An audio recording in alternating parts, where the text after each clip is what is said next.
बलूचिस्तान के इलाके हुशाब में सिक्योरिटी फोर्सेस की खुफिया इत्तला पर ऑपरेशन के दौरान दहशत गर्दों की फायरिंग से मेजर साकिब हुसैन और नायक बाकर अली बहादुरी से लड़ते हुए शहीद हो गए। ISPR के मुताबिक फायरिंग के तबादले में एक जवान जख्मी भी हुआ।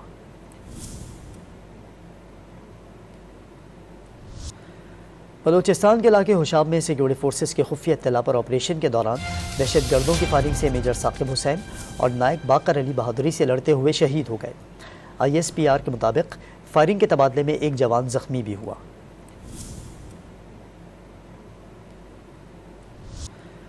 बलूचिस्तान के इलाके हुशाब में सिक्योरिटी फोर्सेस की खुफिया इत्तला पर ऑपरेशन के दौरान दहशत गर्दों की फायरिंग से मेजर साकिब हुसैन और नायक बाकर अली बहादुरी से लड़ते हुए शहीद हो गए।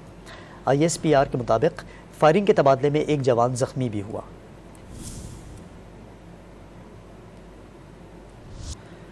बलूचिस्तान के इलाके हुशाब में सिक्योरिटी फोर्सेस की खुफिया इत्तला पर ऑपरेशन के दौरान दहशत गर्दों की फायरिंग से मेजर साकिब हुसैन और नायक बाकर अली बहादुरी से लड़ते हुए शहीद हो गए।